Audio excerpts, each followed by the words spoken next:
अष्ट विनायक है, महाराष्ट्र में बड़ी मान्यता है अष्ट विनायक की। पर कभी आपने सोचा कि विनायक 8 ही क्यों है, 7 या 9 क्यों नहीं है, 6 या 10 क्यों नहीं है? हमारे यहां कोई भी चीज बगैर कारण के नहीं है, बगैर तर्क के नहीं है। अच्छा, कभी आपने सोचा कि भगवान गणेश का शरीर मनुष्य का है और सर हाथी का क्यों है? और उनका सर काटा क्यों गया?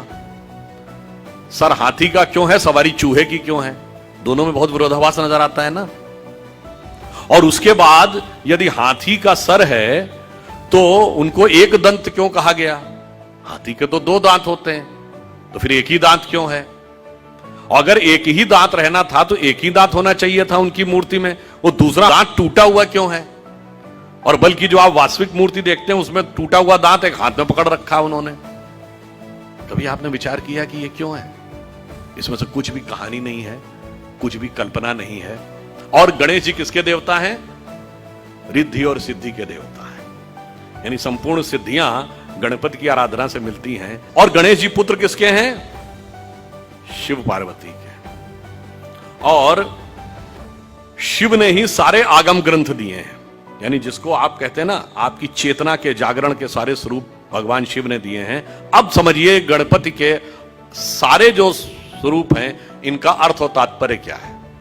देखिए, भगवान गणेश का वह स्वरूप हमारे अंदर की जो वास्तविक चैतन्य ऊर्जा होती है उसके उत्थान की वह प्रक्रिया को प्रतीक रूप में दिखा रहा है। सबसे पहले सर कटना किस लिए जरूरी है?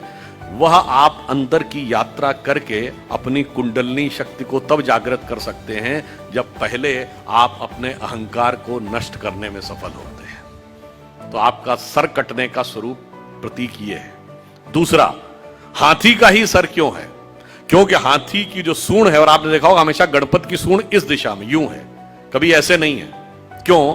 वह उस शक्ति का प्रतीक है जो अपवर्ड्स है, यानी जागृत शक्ति, आपके शरीर की कुंडलनी की शक्ति जब वो ऊर्ध्व की तरफ होती है उसका प्रतीक है। और हाथी इसलिए है कि हाथी के मस्तक में गज मुक्ता कहा जाता है। माना जाता है कि हाथी के यहां मस्तक में एक मुक्ता है तो वो ब्रह्मरंध्र का प्रतीक है। और जब वो मुड़ी हुई सूंड ऊपर है, और चूहे की सवारी क्यों है? क्योंकि चूहा जमीन के अंदर जाकर अपना बिल बनाता है। तो जब आप एकाग्र चित्त होकर अपने अंदर की यात्रा में उतरते हैं तभी जाके आप इस शक्ति को पहचान पाते हैं और उस शक्ति को ऊपर उठाने का सामर्थ्य पा पाते हैं। 8 ही विनायक क्यों हैं? क्योंकि 8 चक्र हैं, मूलाधार, स्वाधिष्ठान, अनाहत, आज्ञा, विशुद्ध चक्र और ब्रह्मरंध्र। और अब एक ही दांत क्यों है?